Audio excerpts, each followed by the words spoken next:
Hello friends, welcome back to our channel. Friends, આજે આપણો જે વિષય છે, આપ સૌને થંબનેલ પરથી પણ આઈડિયા આવી ગયો છે કે આજે હું વાત કરવાનો છું આવનારી ઓલ ઇન્ડિયા બાર એક્ઝામિનેશન 21 માટે મોસ્ટ ઇમ્પોર્ટન્ટ સબ્જેક્ટને કદાચ સૌથી વધારે માર્ક્સ અપાવે એવો સબ્જેક્ટ જે છે કોડ ઓફ સિવિલ પ્રોસિજર. અને આ કોડ ઓફ સિવિલ પ્રોસિજરના આપણે બહુ જ અગત્યના 50 MCQઝની ચર્ચા કરવાના છીએ. તો ફ્રેન્ડ્સ, બહુ જ ઇમ્પોર્ટન્ટ આજે આપણે પાર્ટ નંબર 1માં મોસ્ટ ઇમ્પોર્ટન્ટ MCQઝની ચર્ચા કરીશું. તો જે પણ કોઈ સ્ટુડન્ટ ચેનલ પર નવા છે, પ્લીઝ ચેનલને સબસ્ક્રાઇબ કરી લો, બેલ નોટિફિકેશન આઇકોનને ઓન કરી લેજો, જેથી આવનારા ખૂબ જ અગત્યના વિડીયોઝના નોટિફિકેશન આપ સૌને સૌથી પહેલા મળી જાય. બિલકુલ સમયને નહીં બગાડીએ, શરૂ કરીશું આજનો વિડીયો.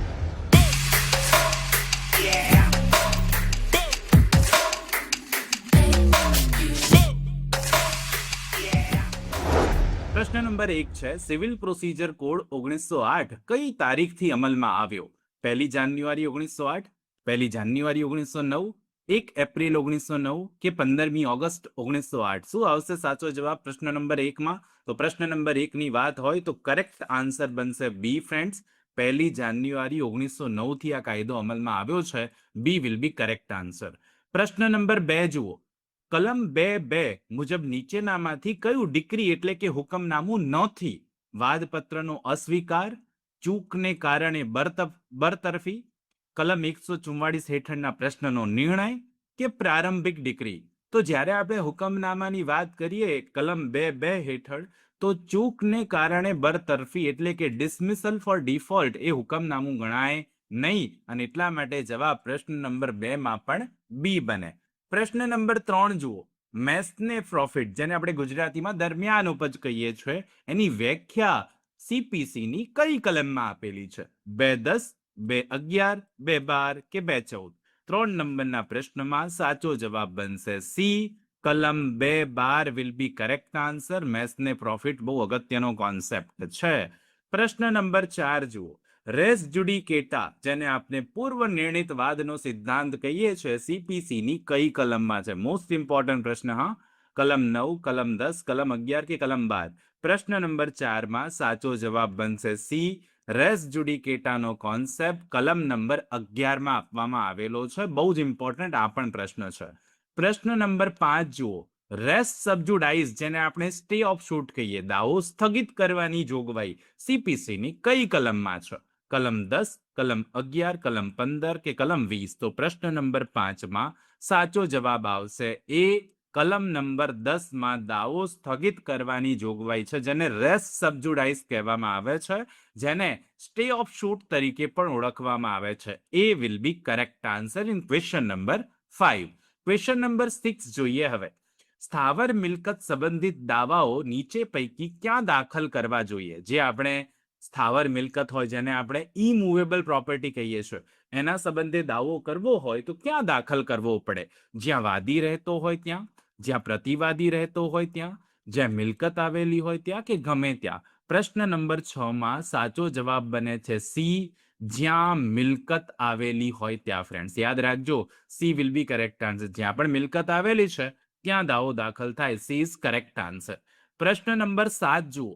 જો કોઈ મિલકત જુદી જુદી અદાલતોની હદમાં આવેલી હોય તો દાવો ક્યાં થઈ શકે? આ પણ બહુ અગત્યનો પ્રશ્ન કે મિલકત માની લો જુદી જુદી અદાલતોની હકુમતમાં આવેલી છે, એમની હદમાં આવેલી છે, તો દાવો કઈ જગ્યાએ થાય? કોઈ પણ એક અદાલતમાં જેની હદમાં મિલકતનો કોઈ ભાગ હોય, કે પછી માત્ર હાઈકોર્ટમાં, માત્ર સુપ્રીમ કોર્ટમાં, કે દાવો જ ના થઈ શકે? પ્રશ્ન નંબર 7ની વાત હોય તો સાચો જવાબ એ આવે, આ પૈકી કોઈ પણ એક અદાલતમાં જેની હદમાં મિલકતનો કોઈ પણ ભાગ આવેલો હોય ત્યાં દાવો થઈ શકે. એ વિલ બી કરેક્ટ આન્સર. પ્રશ્ન નંબર 8 જુઓ. વિદેશી ચુકાદો કઈ કલમ હેઠળ નિર્ણાયક નથી? બહુ જ અગત્યનો આ પણ પ્રશ્ન છે. ફોરેન જજમેન્ટ કઈ કલમ હેઠળ નિર્ણાયક ના ગણાય? કલમ 13, કલમ 14, કલમ 15 કે કલમ 16? 8 નંબરના પ્રશ્નમાં સાચો જવાબ એ આવે, કલમ number 13. A will be correct answer. પ્રશ્ન નંબર 9 જોઈએ હવે. કેસ ટ્રાન્સફર કરવાની સુપ્રીમ કોર્ટની સત્તા કઈ કલમ હેઠળ આપવામાં આવેલી છે સીપીસીમાં? કલમ 24, કલમ 25, કલમ 26 કે કલમ 27? તો 9 નંબરનો પ્રશ્ન હોય, સાચો જવાબ બી બનશે. કલમ નંબર 25માં સુપ્રીમ કોર્ટમાં કેસની સત્તા ટ્રાન્સફર કરવાની સત્તા સુપ્રીમ કોર્ટને કલમ 25 હેઠળ આપવામાં આવી છે સીપીસીમાં. B will be correct answer. પ્રશ્ન નંબર 10 જુઓ. દરેક દાવાની શરૂઆત શું રજૂ કરીને કરવામાં આવે છે? એફિડેવિટ, સમન્સ, વાદપત્ર એટલે કે પ્લેન્ટ કે નોટિસ? તો પ્રશ્ન નંબર 10 નો સાચો જવાબ બને છે સી. હંમેશા દરેક દાવાની શરૂઆત જે છે હંમેશા વાદપત્ર એટલે કે પ્લેન્ટ રજૂ કરીને કરવામાં આવે છે. She will be correct answer. પ્રશ્ન નંબર 11 જુઓ.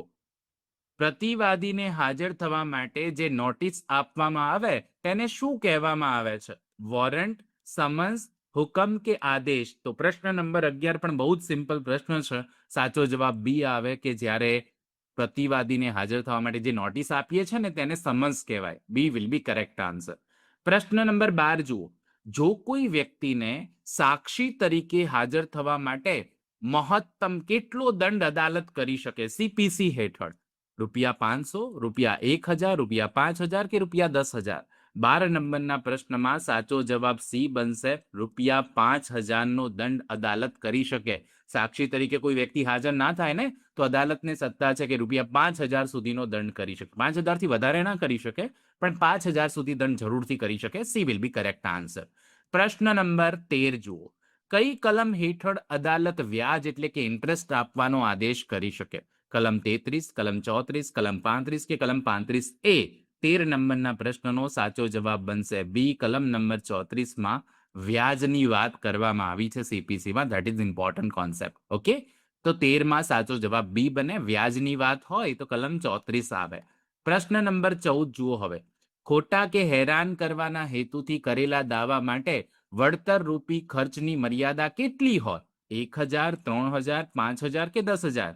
તો 14 નંબરનો પ્રશ્ન પણ બહુ જ અગત્યનો છે. સાચો જવાબ બી આવે કે જો હેરાન કરવાથી કોઈ વ્યક્તિ દાવો કરે તો એને કોસ્ટ આપવો પડે ને, વળતર સ્વરૂપે કોસ્ટ આપવો પડે ને. જવાબ છે 3000. બી વિલ બી કરેક્ટ આન્સર. 3000 થી વધારે નહીં, પણ અદાલત 3000 સુધીની મર્યાદામાં વળતર રૂપી ખર્ચનો હુકમ કરી શકે. બી વિલ બી કરેક્ટ આન્સર. પ્રશ્ન નંબર 15 અને આજનો લાસ્ટ ક્વેશ્ચન છે ફ્રેન્ડ્સ, જેનો આન્સર આપ સૌએ મને નીચે કોમેન્ટ બોક્સમાં કોમેન્ટ કરીને જરૂરથી આપવાનો છે. સાથે સાથે આ સીપીસીના મોસ્ટ ઇમ્પોર્ટન્ટ એમસીક્યુઝનો ભાગ નંબર 2 જોઈએ છે તો બસ કોમેન્ટમાં આપે પાર્ટ 2 એવું લખી દેવાનું છે અને આનો આન્સર પણ જરૂરથી આપજો. જલ્દીથી આ વિડીયો આવી જશે તમારી પાસે. દીકરીની બજવણી કઈ કોર્ટ કરી શકે? જેણે દીકરી પસાર કરી હોય તે અદાલત, જે અદાલતમાં બજવણી માટે દીકરી મોકલવામાં આવી હોય તે અદાલત, એ અને બી બંને, કે માત્ર હાઈકોર્ટ? પ્રશ્ન નંબર 15 નો જવાબ આપશો એ મને કોમેન્ટમાં જણાવવાનો છે. સાથે સાથે સીપીસીના મહત્વના 50 એમસીક્યુ માટે પાર્ટ નંબર 2 જોઈએ છે તો જલ્દીથી નીચે કોમેન્ટ બોક્સમાં લખી દો પાર્ટ નંબર 2 ફ્રેન્ડ્સ.